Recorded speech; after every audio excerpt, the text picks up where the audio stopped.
अकरोध परमानंद नित्यानंद राय, अकरोध परमानंद नित्यानंद राय, अकरोध परमानंद नित्यानंद राय,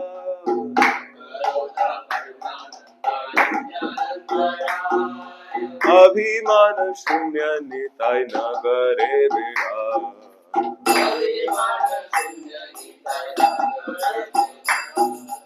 अभिमान शून्य निताय नगरे बिड़ा,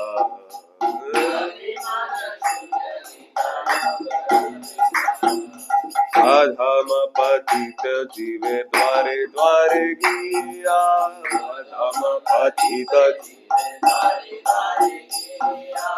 अधम पतित जीवे द्वारे द्वारे गिया,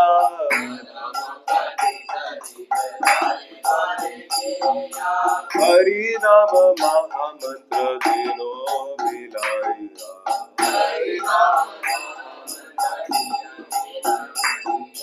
हरि नाम महामंत्र दिनो बिलाइया,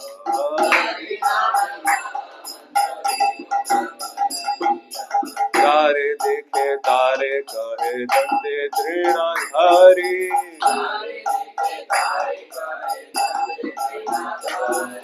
तारे देखे तारे कहे दंते तृणाधारी,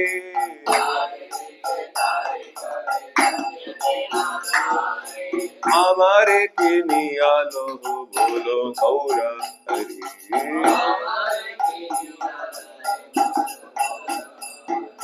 हमारे किनिया लो बोलो गौरा हरि,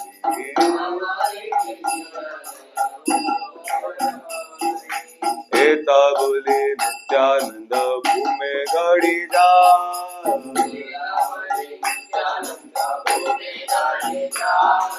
एता बोले नित्यानंद भूमे गड़ी जा,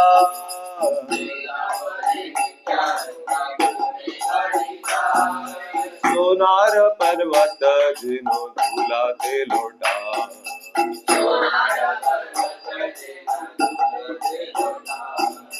सोनार पर्वत जिनो झूलाते लोटा,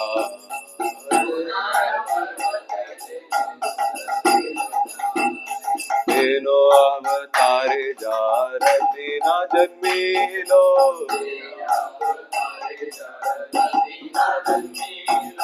तेनो अवतारे जारती न जन्मीलो,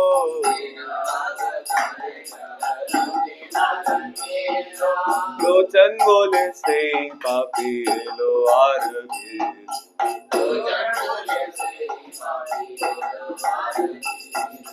लोचन बोले से पापी लो आरगे,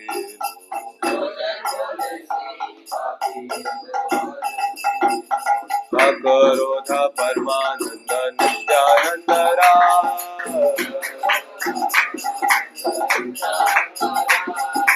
अकरोध परमानंद नित्यानंद राय,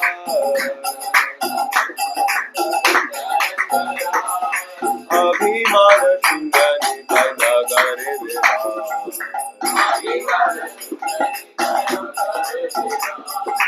अभिमान शून्य निताय नगरे बिड़ा,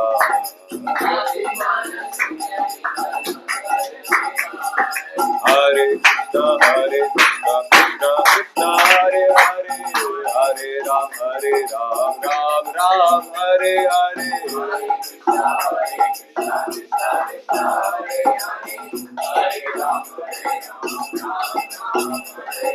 हरे कृष्ण कृष्ण कृष्ण हरे हरे, हरे राम राम राम हरे हरे,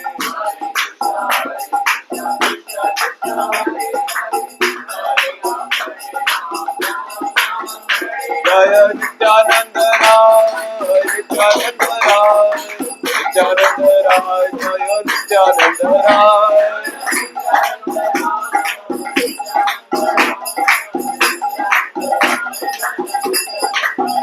जय जय प्रभुपाद प्रभुपाद प्रभुपाद, जय जय प्रभुपाद,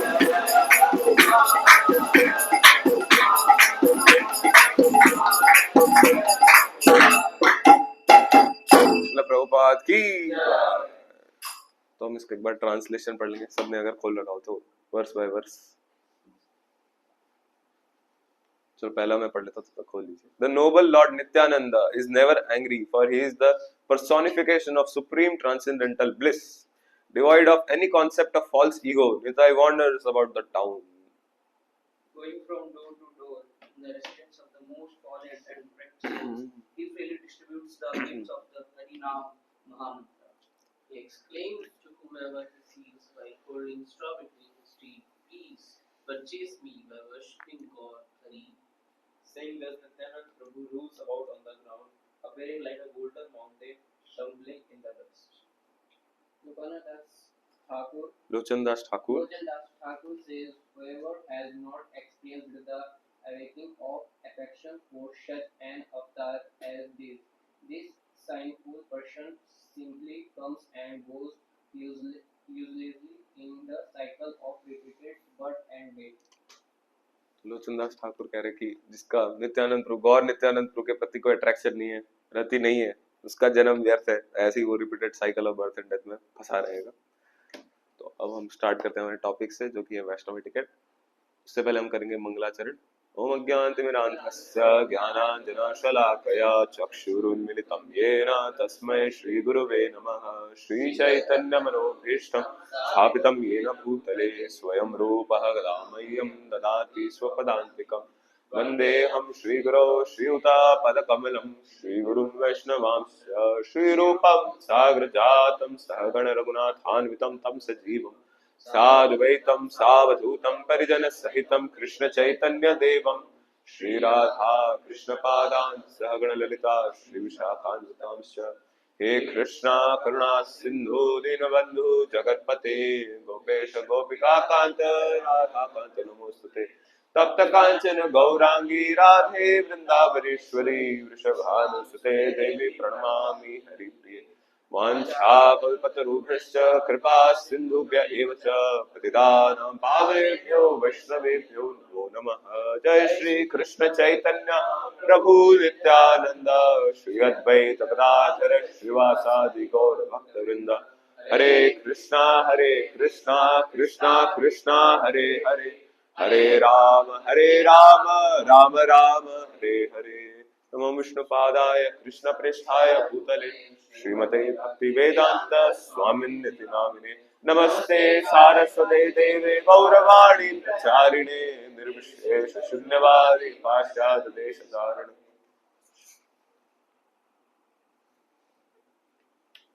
जय श्री प्रभुपाद की जय, गोवर्धन बेस भक्तवृंद की जय। तो पिछली बार हमने कुछ एटिकेट्स कवर किए थे, टेम्पल एटिकेट्स कि टेम्पल में हमें कैसे रहना चाहिए, कैसे बातचीत करना चाहिए, कैसे प्रणाम करना चाहिए, कैसे बैठना चाहिए, सब पे हमने डिस्कस किया था। तो ये बहुत ही बेसिक एटिकेट्स है, और बट फिर भी सबसे ज्यादा जरूरी भी है सबके लिए। एंड उसमें से कुछ एटिकेट मिस आउट हो गया था पिछली बार प्रणाम वाले में, कुछ दो पॉइंट्स मिस आउट हो गए थे। एक पॉइंट तो ये था कि जब हम वैष्णव को प्रणाम करते हैं, कैसे वैष्णव को कैसे क्या प्रणाम मंत्र है? ब्रजनाथ प्रभु वैष्णव प्रणाम मंत्र है, जो हरि नाम की महिमा सुनने के बाद हम करते हैं।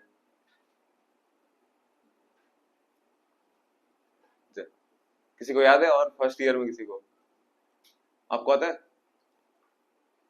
आप बताओ।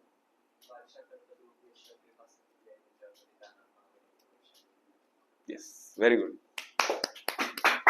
दिस इज बेसिक, इस पर से ताली बजनी नहीं चाहिए। तो जिन्होंने नहीं बताया वो मतलब ऐसे है कि बेसिक से भी नीचे जा चुके हैं, तो थोड़ा प्लीज ध्यान दीजिए, ठीक है? ये बहुत जरूरी चीजें हैं। ऐसा लगता है कि क्या मतलब है। तो जब भी हम वैष्णव को प्रणाम करते हैं तो किस किस सिचुएशन में करते हैं? जब हम वैष्णव का दर्शन करें, हम सीनियर डिवोटी का जब दर्शन करें, तो सबसे पहले तब प्रणाम करना चाहिए, और दूसरा प्रणाम करना चाहिए जब वो हमको देखे, तब फिर से प्रणाम करना चाहिए। मान लो आपने प्रणाम किया, उठे और देखा कि अब वो आपको देख रहे हैं, तो फिर वापस से प्रणाम करो। हो सकता है कि नहीं देख पाया पहली बार में, पर जब वो हमको देखे तब भी हमको प्रणाम करना चाहिए। दैट इज द एटिकेट, ठीक है? और एक और चीज रह गई थी जो प्रणाम की, किसी ने पूछा भी नहीं कि हम ये टेढ़ा प्रणाम क्यों करते हैं। मतलब भगवान तो सामने, तो ऐसे दंडवत करना चाहिए ना, ऐसे क्यों करते हैं? हाँ, क्या क्या बताया था? हाँ, भगवान को अपना हार्ट देते हैं, हार्ट भगवान को ऑफर करते हैं, इसलिए हम ऐसे प्रणाम करते हैं। और एक और इसमें एक और रीजन ये भी आता है कि हम भगवान को रोकते भी हैं। चलो वो एक ऑल टुगेदर बहुत अलग टॉपिक है, चलिए ठीक। तो हम भगवान को ऐसे प्रणाम करते हैं, साथ में हम वैष्णव को कैसे प्रणाम करते हैं, किस साइड रख के करते हैं? सामने रख के। वैष्णव को सामने की तरफ से प्रणाम करते हैं, स्ट्रेट। जब भी वैष्णव दिखे, सन्यासी कोई हो, प्रभुपाद डिसाइपल्स, हम कैसे प्रणाम करेंगे? स्ट्रेट प्रणाम। बट आप देखते हैं कि हम प्रभुपाद जी को टेढ़ा प्रणाम करते हैं। पिछले वेश में भी देखा होगा, हम ऐसे प्रभुपाद जी को तो लेफ्ट साइड में रख के प्रणाम करते हैं, ऐसा क्यों? क्योंकि हो सकता है कभी कभी मंदिर का स्ट्रक्चर, बेस का स्ट्रक्चर ऐसा हो, जैसे पिछले बेस में था, अगर आप प्रभुपाद जी को सामने की तरफ प्रणाम करते तो आपके पैर डीटीज की तरफ आ जाते, जो कि क्लियर है कि डीटीज की तरफ पैर करके प्रणाम तो नहीं करते, ठीक है। बट तो फिर हो सकता है टेम्पल के स्ट्रक्चर्स की वजह से कभी ऐसे प्रणाम करना पड़ जाए। बट आप अगर देखेंगे, जैसा अभी हमारा ऑल्टर का सेटअप है, ऐसा ही कृष्ण बलराम मंदिर में, वृंदावन में भी है।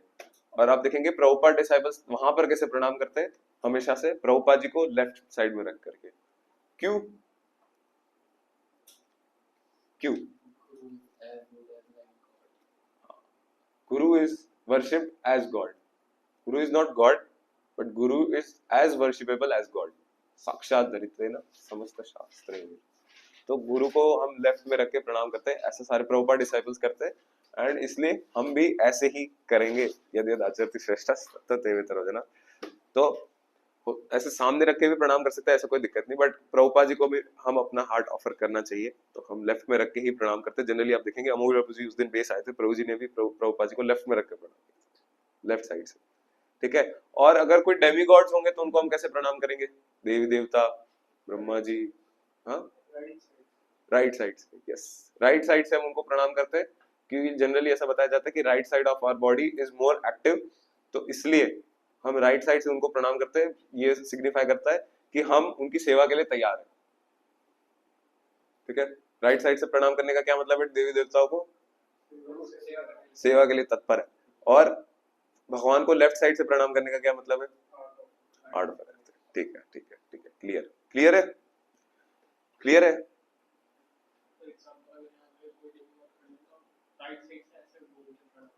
राइट साइड से प्रणाम करेंगे, जैसे ऐसे भी मेरी पोजीशन है, अगर यहाँ डेमोक्रेट तो मैं ऐसे, ठीक है।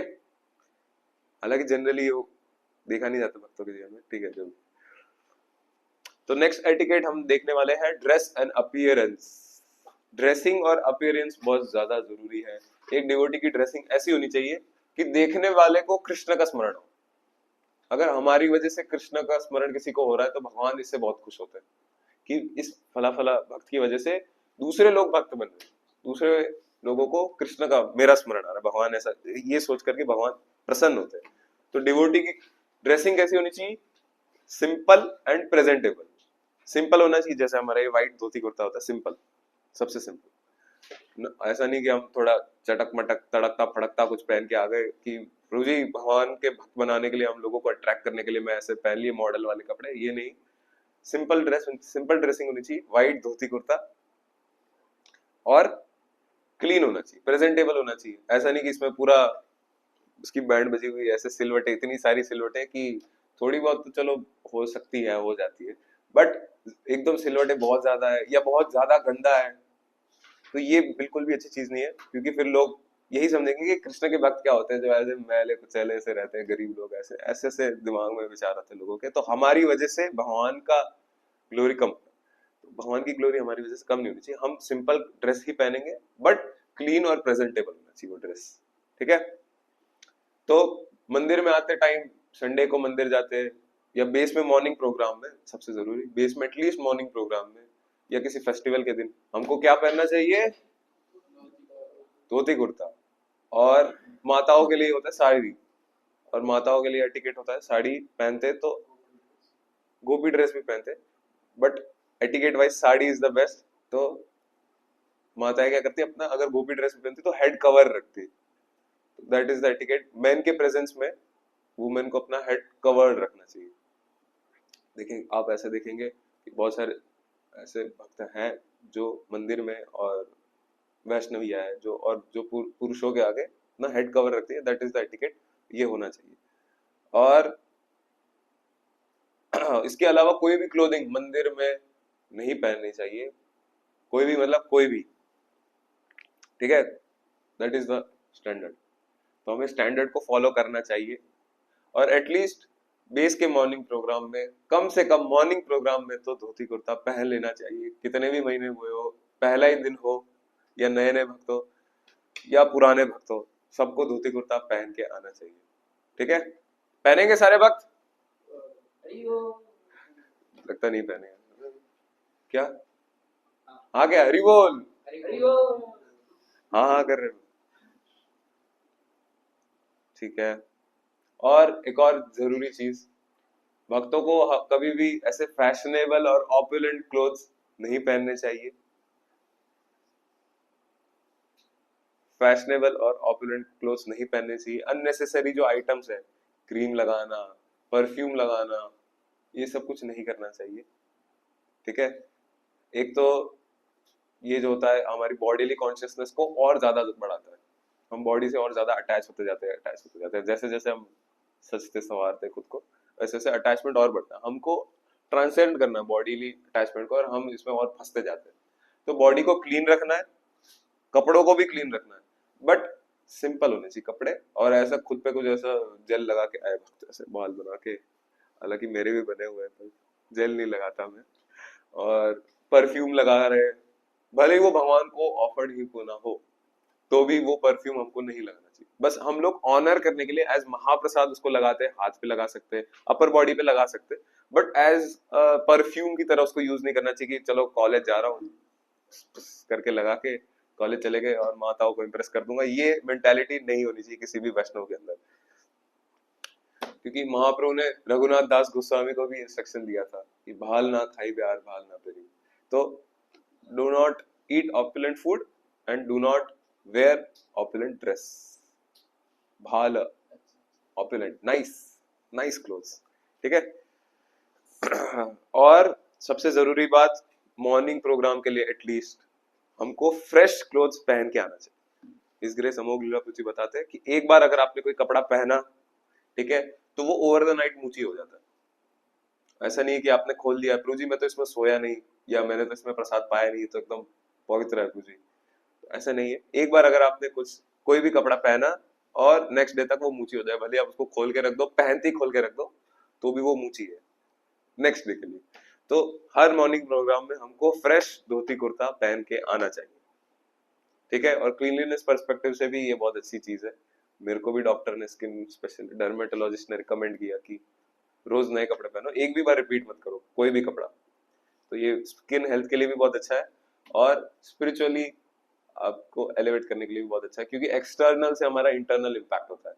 अगर हम एक्सटर्नली मैले कुचैले गंदे या एक्सटर्नली ग्रॉसली इतना बॉडी से अटैच होने की कोशिश करेंगे, तो इंटरनली हम हो जाएंगे। ऐसा नहीं कि नहीं नहीं प्रभु जी मैं तो स्थित प्रज्ञ हूँ प्रभु जी, मुझे कोई फर्क नहीं पड़ता, मैं आत्मा हूँ, मुझे पता है मैं आत्मा हूँ। पता है तो फिर क्यों कर रहे हो सब, मत करो। मैं आत्मा हूँ प्रभु जी, मैं अटैच नहीं होगा, ऐसा नहीं है। हमको जो वैष्णव एटिकेट स्टैंडर्ड्स है उसे फॉलो करना चाहिए। वो किसके लिए? एटिकेट किसके लिए? हमारे खुद के लिए, दूसरों के लिए नहीं। सबसे जरूरी बात, ठीक है। और एटिकेट फॉलो करने से क्या रिजल्ट मिलेगा?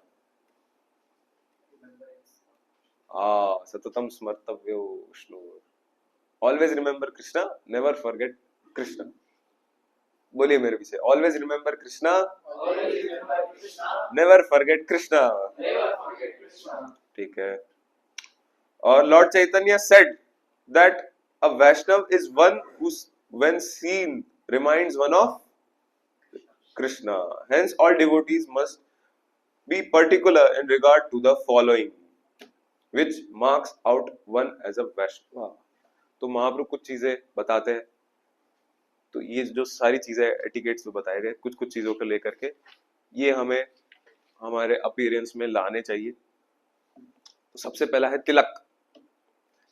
तिलक जो है हमें रोज हर वक्त लगा के रखना चाहिए, 24 आवर्स ऐसे नहीं मतलब नींद से उठ के लगा रहे, मतलब हमेशा जब भी आप स्नान किया आपने, तिलक मिट गया, फिर से तिलक लगाना चाहिए। क्यों? तिलक क्या है? तिलक क्या सिग्निफाई करता है?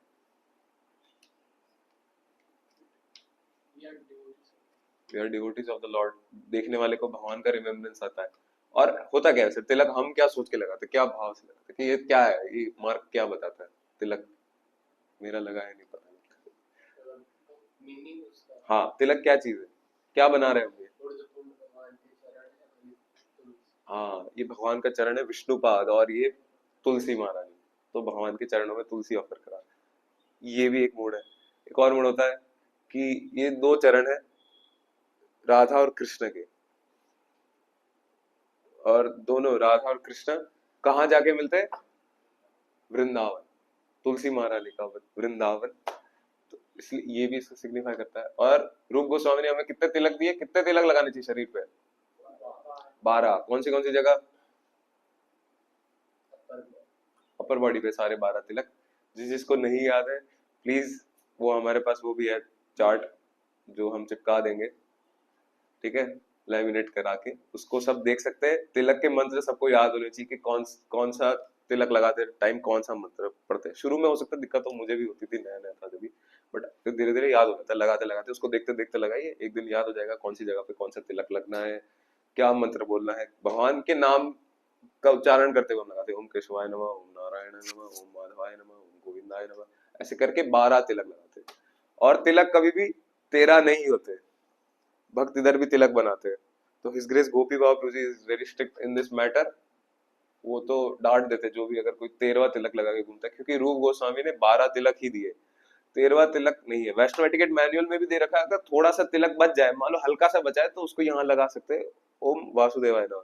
बट बेस्ट है कि आप यहाँ न लगा करके ऐसे लगा सकते हैं, पीछे की साइड अपने बॉडी पे लगा दिया। ऐसा घिन नहीं करना चाहिए, छी तिलक, तिलक से छी नहीं होना चाहिए। तिलक क्या है? ये गोपी चंदन क्या है? हाँ, चरण रज किसकी? गोपियों की चरण रज। ये जो गोपी कुंड है द्वारका में, वहां की रज है, तो ये गोपियों की चरण रज है।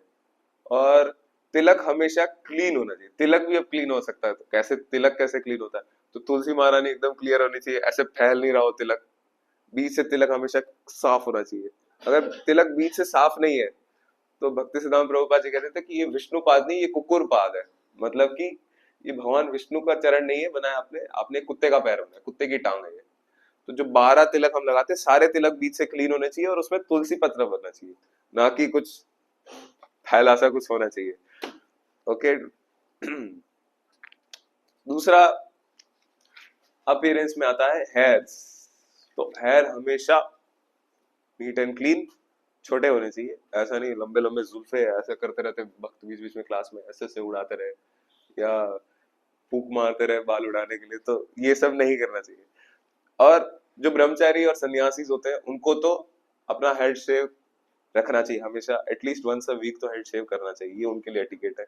गृहस्थों के लिए भी ये एटिकेट है। मान लो किसी कोई गृहस्थ भी है तो भी उसको हेड शेव करना चाहिए, for the purpose of cleanliness. Prabhupada ji ने कहा था, किसी रिपोर्टर ने पूछा था कि why do you keep your head shaved? Prabhupada ji ने कहा क्लीनलीनेस, सिंपल सा आंसर। बट हो सकता है कभी हमारी कोई ऐसी सेवा है, जैसे हम कॉलेज जाते हैं या जॉब पे जाते हैं, वहां पे हेड शेव नहीं रख सकते, तो उस सिचुएशन में हम बाल रख सकते हैं, जैसा कि हम कॉलेज के स्टूडेंट्स जनरली रखते हैं। और जैसे कॉलेज टीचिंग में भी हेड शेव थोड़ा दिक्कत होता है, तो हम इस वजह से भी हेड शेव नहीं करते। बट बाल हमेशा नीट एंड क्लीन, छोटे होने चाहिए, इतने की बिखरे नहीं, मतलब ऐसे कि बिखरे हुए भूत जैसा बन गया तो वो वैसा नहीं, थोड़ा सोवर लगे, बस इतना छोटा तो होना चाहिए एटलीस्ट, ठीक है। और एक शिखा भी रखनी चाहिए, शिखा इस साइड, पीछे के साइड। शिखा क्या होता है सबको पता है ना, शिखा सब भक्तों को रखनी चाहिए। और कॉलेज में ऐसे कोई दिक्कत होती नहीं शिखा से, एटलीस्ट छोटी शिखा रख के देखिए, शुरू में कुछ तो करिए, क्योंकि शिखा सिग्निफाई करता है किसको? शिक्षा को, लर्निंग, कि we are a student and we are learning, ये शिक्षा को रिप्रेजेंट करता है। इसके स्पिरिचुअल बेनिफिट्स भी है। स्पिरिचुअल बेनिफिट क्या है? शिखा रखने से क्या होता है? हाँ हाँ, नॉलेज मिलती है, ठीक है, ये तो ठीक है। और बताइए स्पिरिचुअल, डायरेक्ट स्पिरिचुअल वाला।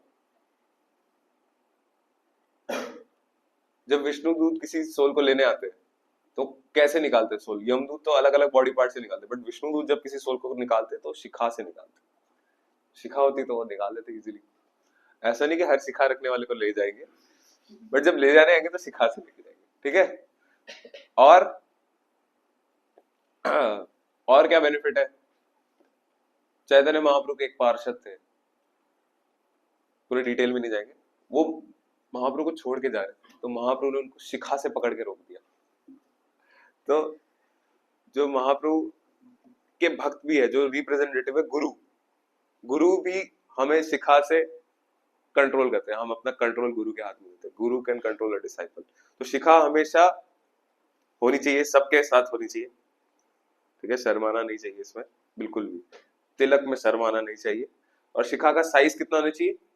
प्रभुपाद जी कहते थे एट मैक्स 1.5 इंच, मतलब कि एक काफ के हूफ प्रिंट जितना, इतना इतना कितना होगा, इतना।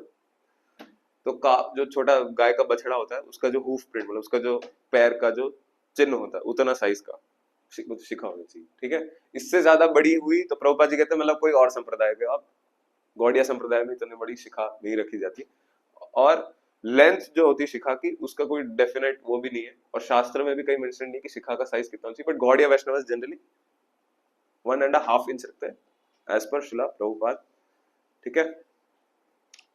और इससे बड़ी शिखा नहीं रखनी चाहिए, एकदम इतनी बड़ी रख दी ऐसे, तो ये जो अलग दूसरे संप्रदाय वाले रखते हैं ऐसी शिखाएं, तो हमको नहीं रखना है, ठीक है। और छोटी शिखा भी रखी जा सकती है, जैसे आप देखेंगे राधानाथ स्वामी महाराज की शिखा छोटी है, तो इसमें ऐसा कोई दिक्कत नहीं, बट एटलीस्ट शिखा होनी चाहिए सबके सब, ठीक है। और शिखा कब कब खोल देनी चाहिए? सबसे पहले बांध दी चाहिए, तो बताया नहीं। शिखा जो है हमेशा बंधी हुई होनी चाहिए, कभी भी शिखा बिखरी हुई नहीं होनी चाहिए कि बिखरी हुई है। दैट शोज अनकंट्रोल्ड बिहेवियर, जैसे कह सकते हैं कि अनकंट्रोल्ड स्टूडेंट, शिखा स्टूडेंट को रिप्रेजेंट करती है ना, कि हम लर्न कर रहे हैं कुछ, तो उसको दिखाती है कि अनकंट्रोल्ड है अभी। तो हमेशा शिखा जो है टाइड होनी चाहिए, नहीं बनती तो रबड़ से बांध दीजिए। अगर कुछ ज्यादा ही छोटी है और अगर बिखरती नहीं है तो फिर उस सिचुएशन में नहीं बांधते तो भी चलेगा। अगर कुछ बहुत ज्यादा छोटी है, बड़ी है, फैल रही है, तो उसको बांध लेना चाहिए। नहीं बंध रही तो रबड़ से बांध लीजिए। और शिखा कब कब खोलनी चाहिए? किसी के फ्यूनरल राइट्स में, नहाते टाइम, क्लीन करते टाइम, सोते टाइम खोल देनी चाहिए, ठीक है। क्योंकि शिखा खोलना एक इनऑस्पिशियस चीज बताया जाता है। और शिखा टाई करते टाइम हरे कृष्ण महामंत्र बोलना चाहिए, या जो गायत्री दीक्षित है उनको गायत्री ले लीजिए, अब बेस में तो कोई है नहीं, तो सबको हरे कृष्ण महामंत्र बोलना चाहिए शिखा टाई करते टाइम, ठीक है। और कभी भी शिखा को गूंथना नहीं चाहिए चोटी जैसा गूंथ के घूम रहे, that is not the etiquette. शिखा कभी भी ऐसी गूंथी नहीं होनी चाहिए चोटी जैसा। माताओं के लिए वो है कि लंबे बाल रखे, चोटी बनाए, गूंथ के रखे, वो उनका एटिकेट, उनके लिए, हमारे लिए नहीं कि शिखा हम गूंथ के रख रहे हैं। शिखा होती छोटी पहले से, ठीक है। नेक्स्ट पॉइंट है कंठी माला, तुलसी नेक बीड्स, जो हम कंठ में धारण करते हैं, इसलिए कंठी कहते हैं इसे, कंठ में धारण करते हैं। कंठ मतलब नेक, गला, ठीक है। तो कंठी माला सारे भक्तों को पहननी चाहिए। सब भक्त पहनेंगे कंठी माला? अभी अभी नहीं बोलेंगे हरि बोल, तो थोड़ा कुछ बताना पड़ेगा लगता है। तो सबसे पहले तो जो कंठी माला पहनता है उसके बहुत सारे बेनिफिट्स हैं। सबसे पहला बेनिफिट कि जो भी यमदूत है वो उस व्यक्ति से डिस्टेंस बना के रखते कि इसने कंठी माला पहन ली तो अब इस व्यक्ति के पास नहीं जाना है, ठीक है। और अगर कोई कंठी माला पहनता है, छोड़ो यार ज्यादा हो जाएगा, इतना डाइजेस्ट नहीं कर, ठीक है। तो इतना समझ लीजिए कि कंठी माला पहनने से स्पिरिचुअल बेनिफिट होता है। क्यों? क्योंकि ये तुलसी महारानी है। तुलसी महारानी भगवान के अंतरंग, सबसे अंतरंग पार्षदों में से एक वृंदा देवी तुलसी महारानी है, और उनकी कृपा हमें प्राप्त हो सकती है। और जो एक बार कंठी माला पहन लेता है तो तुलसी महारानी उसकी गारंटी लेती है कि वो back home, back to Godhead जाएगा। तुलसी महारानी पर्सनली उसकी गारंटी लेती है। तो इसलिए सबको कंठी माला पहननी चाहिए, जिस जिससे नहीं पहनी है उसे पहन लेनी चाहिए। तो एटलीस्ट 2 राउंड की कंठी इस्कॉन में, हम ऐसा कोई शास्त्रीय इंजंक्शन नहीं है, इस्कॉन में जनरली फॉलो किया जाता है कि जो डिवोटीज इनिशिएटेड नहीं है वो 2 राउंड कंठी पहनते हैं, जो इनिशिएटेड है वो 3 राउंड की कंठी पहनते हैं, ठीक है। और सबसे जरूरी चीज, कंठी पहनने के बाद 4 नियमों का पालन करना चाहिए। 4 नियम कौन से? परिस्थिति गमन, जुआ नहीं खेलना, हाँ। शराब, मांस, मदिरा ये सब नहीं करना, और ये 2 को 1 में कर दिया आपने। मांस वाला अलग है, नो मीट ईटिंग, और नो इंटॉक्सिकेशन, शराब का, नशे का सब अलग है। ये 4 नियम है, no meat eating, no intoxication, no gambling, no illicit sex. ये 4 नियम का पालन करना है कंठी पहनने वाले भक्त को। जो व्यक्ति कंठी पहन के बाहर जाके कुछ प्याज लहसुन वाला पा रहा है, तो वो पूरे सोसाइटी का नाम खराब कर रहा है, क्योंकि डिवोटी कम्युनिटी ऐसे ही है। ये लोग बस सिर्फ नाम के बोलते हैं कि ये सब नहीं करना चाहिए, वो सब नहीं करना चाहिए, बाहर जाके वो प्याज लहसुन भी खा रहा है तो भी वो गलत है। ऐसे व्यक्ति को कंठी नहीं पहननी चाहिए, ठीक है। बट भक्तों को क्या करना चाहिए? 4 नियम पालन करे पूरी तरह, स्ट्रिक्टली। और सारे भक्तों को जो जो एस्पायर कर रहे हैं कि फ्यूचर में हम भी इनिशिएट होंगे, इनिशिएटेड डिवोटीज के लिए तो कंपलसरी है, बट जो चाह रहे कि हम फ्यूचर में स्पिरिचुअल लाइफ में सीरियस होना चाहते हैं, जो जो सीरियस होना चाहता है, उन सबको कंठी पहननी चाहिए, ठीक है। और जो तुलसी बीड्स के अलावा भी कुछ भक्त लोटस सीड्स या जगन्नाथ जी के रथ की या जगन्नाथ जी के कपड़े की कुछ ऐसे गले में, हाथ पे, अलग अलग जगह पे कुछ कुछ कपड़े पहनते हैं। या जो नरसिंह पवित्र होता है, देखा होगा ऐसे लंबा, अगर किसी इवेंट में आपने देखा होगा, जो मैनेजर्स होते हैं ऐसे पहन के घूम रहे होते हैं, मतलब वो नरसिंह पवित्र, नरसिंह देव को ऑफर्ड होता है। तो वो सारी चीजें कभी हो सकता है जपा के टाइम वो यूज करे, पहने, या हो सकता है कोई आरती के टाइम, मतलब मॉर्निंग प्रोग्राम में पहने, टेम्पल के अंदर या घर के अंदर पहने। बट जब भी वो वॉशरूम जाए तब उसे खोल के जाए, या जब भी कहीं बाहर जाए तो उसे खोल के जाए। बट कंठी माला ऐसी चीज है, जो तुलसी महारानी है वो इतनी कृपालु है कि किसी भी अवस्था में कंठी माला को पहन के, मतलब ऐसा हो सकता है कि वॉशरूम जा रहा है तो भी कंठी माला को पहना जाता है। हम अपने जपा बीट्स को वॉशरूम में नहीं ले जा सकते, बट कंठी माला को वॉशरूम में पहन के जा सकते हैं, ठीक है। और नेक्स्ट एटिकेट बेस के भक्तों के लिए और भी ज्यादा जरूरी एटिकेट, मुस्टैच एंड बियर्ड। तो दाढ़ी और मूछ, इसके लिए क्या वैष्णव एटिकेट है? तो वैष्णव जनरली क्या करना चाहिए? वैष्णव को क्या करना चाहिए? दाढ़ी मूछ के साथ बढ़ा देनी चाहिए, ऐसे से हाथ फेरना चाहिए दाढ़ी। क्या करना चाहिए? क्लीन शेव, एकदम क्लीन, मतलब क्लीन, ठीक है। प्रभुपाद जी कहते थे कि facial hairs are like stool of a dog, तो कुत्ते के मल के समान है। क्यों? क्योंकि ये क्लीनलीनेस का प्रिंसिपल है। दाढ़ी मूछ रखना शास्त्रिकली क्लीन नहीं माना जाता, वैष्णव प्रिंसिपल्स के अकॉर्डिंग क्लीन नहीं है। तो जितने भी भक्त है सबको अपने दाढ़ी मूछ हटा देने चाहिए। हटाएंगे? 2 भक्तों ने हरि बोल नहीं करा है।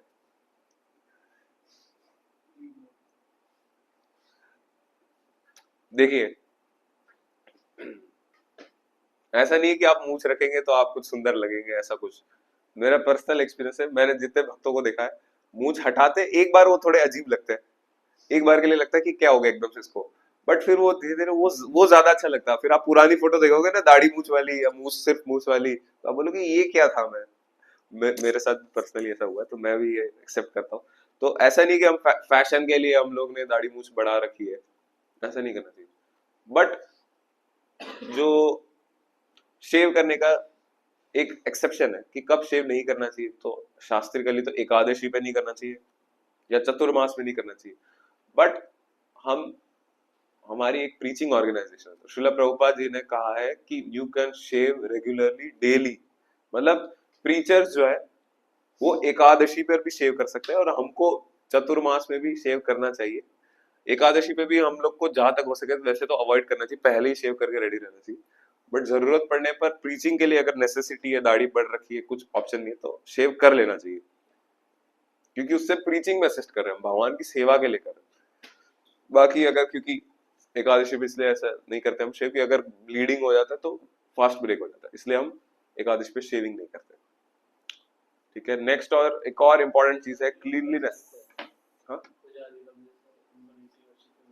हाँ, खून नहीं आना चाहिए, फिर ब्लीडिंग हो गया तो फिर दिक्कत है ना। अगर ब्लीडिंग होता रहा तो दिक्कत हो जाएगा, फिर वर्शिप नहीं कर सकते। ब्लीडिंग नहीं हो रहा तो कोई दिक्कत नहीं। Cleanliness and hygiene is the next topic, but मेरे हिसाब से 5 मिनट बचे और 5 मिनट में क्लीनलीनेस पे ज्यादा बताया नहीं जा सकता, तो इतना ही ठीक है आज के लिए। सारे भक्तों के दिमाग घूम रहे कि क्या क्या बता रहा है ये, कैसे फॉलो करूंगा मैं, बट देखो फॉलो तो करना पड़ेगा, चॉइस नहीं है किसी के पास। ठीक है, जगत गुरु श्रील प्रभुपाद की जय। क्वेश्चंस पूछ सकते हैं, पक्का होंगे क्वेश्चन, कुछ तो होंगे पिछले वाले से इस वाले से। पिछले वाले में क्वेश्चन आंसर ज्यादा लिए नहीं थे, दोबारा तो चल रहा रिपीट हो रहा है पहले तो पहले भी हो चुका पुराने वक्त। बड़ी बड़ी बीच वाली होती है और ऐसे 4-5 तीन तो लिखते हैं, 3 या 4। देखो बड़ी छोटी का ऐसा कोई साइज डिफाइंड नहीं है, छोटी कंठी वैसे जनरली अच्छी लगती, प्रभुपाद जी ने तो ऐसे छोटी वाली ही दी थी, इतने मोटे मोटे बीट्स, कुछ लोग तो इतने मोटे मोटे भी पहनते हैं, बट ऐसा पहनने में कोई दिक्कत नहीं है, कोई मना भी नहीं करेगा, तो ऐसा कोई पहन रहा है तो कोई दिक्कत भी नहीं, बट हम कोशिश कर सकते हैं, छोटी है तो अच्छी लगती है वैसे मेरे हिसाब से। और बाकी आप बोल रहे हो कि 3-4 राउंड ऐसे अभी देखे हुए 7-8 राउंड वाले भी देखे, तो उसमें कोई दिक्कत नहीं, क्योंकि एक सिर्फ एक इंस्टीट्यूशनल वो है, जनरल एक वो बन गया स्टैंडर्ड सा कह सकते हो, मतलब स्टैंडर्ड भी नहीं है, बस हमारा ये है, मेन चीज ये है कि इनिशिएटेड डिवोटीज 3 राउंड पहनते हैं और उससे पहले बाकी 2 राउंड कंठी पहनते हैं, इसमें इतना कुछ ज्यादा है नहीं, शास्त्रिकली इसमें कोई मेंशन नहीं कि कितने राउंड की कंठी होनी चाहिए या कितनी मोटी छोटी, कुछ मेंशन नहीं। ऐसे कंठी माला पहन लेते हैं बेस में तो ठीक है, बट जब घर जाते हैं तो फिर वो घर को खाना पड़ता है प्याज वाला। तो कोशिश करिए घर वालों को समझाइए कि इसका अच्छा नहीं है ये, और हो सके मान लो घर वाले नहीं मानते, वो तो हमको पहले से पता होगा तो नहीं मानेंगे, तो अमूल्य जी तो कहते हैं डॉक्टर से पर्चा बनवाइए, डॉक्टर को फीस दीजिए, पर्चा बनवाइए, हमारे देश में तो लक्ष्मी गोविंद प्रभु जी भी है, प्रभु जी से ही बनवा दीजिए कि इसको प्याज और लहसुन से एलर्जी है, सिंपल। हम ऐसे भोले भोले रहेंगे कि नहीं नहीं नहीं, पेरेंट्स से झूठ कैसे बोल सकता हूँ, पेरेंट्स से झूठ कैसे बोल सकता हूँ, ये इससे कुछ नहीं होगा, इससे हम भक्ति में कुछ नहीं होगा, परम सत्य की सेवा में झूठ बोला जा सकता है, in the service of absolute truth you can employ a lie, मतलब झूठ बोला जा सकता है भक्ति के लिए, इससे आपके भक्ति में बेनिफिट होगा ना। घर वालों को बोल दो एलर्जी है, प्रभु जी से पर्चा लिखवा दो, छुड़ा दो, वैसे भी कौन सी अच्छी चीज है प्याज लहसुन, एक तो मारता है बदबू, इतनी बदबू मारता है, कोई खुशबू आती है उससे, प्याज से तो मतलब खुशबू तो नहीं, स्मेल तो आता है, मतलब बहुत गंदी बदबू आती है, हाँ खाने वाले का मुंह भी फिर बदबू आ जाता है, और काटते काटते आदमी को रुला देता है, इतना तगड़ा है। और जिस भी अगर आप टेस्ट वाइज भी देखोगे ना, जो थोड़ा टेस्ट के को समझते, थोड़ा अप्रिशिएट करते हैं, थोड़े अलग लेवल के लोग की बात करो, तो उन लोग से भी आप पूछेंगे ना, तो यही बताते हैं कि जो भी सब्जी में या किसी भी डिश में अगर प्याज और लहसुन में से कुछ भी आ जाता है, दोनों में से कुछ एक भी आ जाएगा ना, तो वो एकदम वो गुंडे की तरह, मुझे कहते हैं कि चंगू मंगू की तरह है, और किसी का टेस्ट आने ही नहीं देते, अपना टेस्ट जमा देते हर जगह। आलू में भी आपको उसी का टेस्ट आएगा, गोभी में भी उसी का टेस्ट आएगा, ये छोले में भी उसी का टेस्ट आएगा, बस प्याज लहसुन सबका टेस्ट खा जाएगा, अपना टेस्ट छोड़ेगा बस। और तमोगुणी तो है ही, मेन रीजन तो हमारा ये है कि प्याज लहसुन तमोगुणी है, और वो भक्ति में हमें हेल्प नहीं करता, भक्ति के जो हमारे प्रोसेस है उसमें वो इम्पेडिमेंट है, मतलब कि प्याज लहसुन खाने से हमारी कॉन्शियसनेस कैसी होगी, कृष्ण विमुख हो जाएगी। बाकी इस सब में मैं नहीं जाऊंगा कि राहु केतु, इतना समझ लो कि प्याज लहसुन खाने से व्यक्ति की कॉन्शियसनेस ऐसी होती है कि भगवान से विमुख हो जाता है, भगवान को याद नहीं कर पाता, दिक्कत होती है। साइंटिफिकली भी प्याज लहसुन के इतने सारे नुकसान बताए जाते हैं, और प्याज लहसुन खाने वाला थोड़ा आलसी और आलसी हो जाता है। बट उसमें वो कुछ बेनिफिट है, जब जैसे उसमें तबियत कोई हाँ, बीमारी होता है, आयुर्वेद में प्याज लहसुन के बेनिफिट्स दिए, मेडिसिनल बेनिफिट्स दिए, तो जैसे डॉक्टर बोले आपको कि आपको ये दिक्कत है, मैं आपको एंटीबायोटिक लिख रहा हूँ, तो आप लेके आओ, एंटीबायोटिक दिया डॉक्टर ने, आओ उसको सब्जी में ऐसे छौंक लगा के घुमा दो कि हाँ ये ready, this is my food, ये मेडिसिन का ये यूज है सब्जी बनाने का, मेडिसिनल मेडिसिन की तरह ही लेना उसको, वो भी अगर डॉक्टर प्रिस्क्राइब करे तो। आयुर्वेद में उसको मेडिसिन की तरह बताया गया। इसका मतलब ये नहीं कि उसकी सब्जी बना के खाने के लिए बोला गया आयुर्वेद में, ये नहीं बोला कि सब्जी बनाओ उसके तड़के लगाओ, ये सब नहीं बोला, ठीक है। और इसके पीछे वो एक कथा भी आता है ना, राक्षस वाला जो था, वो भी आता है, वो हम और कभी डिस्कस कर सकते हैं क्योंकि टाइम हो चुका है। अब और भी किसी का क्वेश्चन है तो ले सकते हैं 2 मिनट।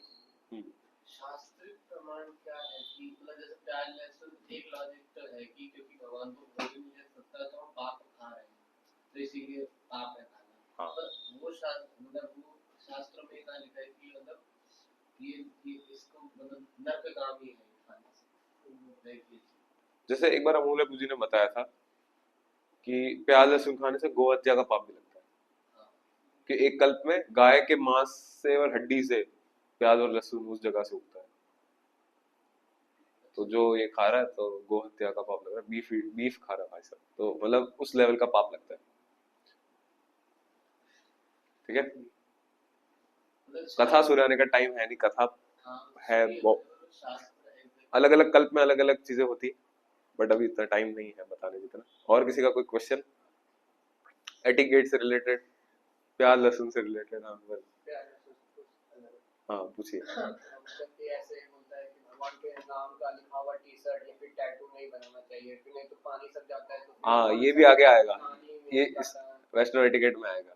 ये सब। म- और ये कंठी जो है तो इसमें भी पानी लेकिन नाली सब में जाता है, और चंदन जो धोते हैं बेशी में वो भी तो नाली में जाता है। वो अनअवॉइडेबल है। कंठी पहनने का एक और फायदा, ये तो बताया ही नहीं, नहाने से याद है, कंठी पहनने वाले व्यक्ति को सारे पवित्र नदियों में स्नान करने का फल मिल जाता है, सारे पवित्र नदी सरोवर में। वो होता है ना कि आप दुनिया भर भ्रमण करोगे, फिर वो एक एक में स्नान करोगे, या सबका जल इकट्ठा करो और फिर उसको अपने सर पे डालोगे, तो ये पता नहीं किस जन्म में आप कर पाओगे।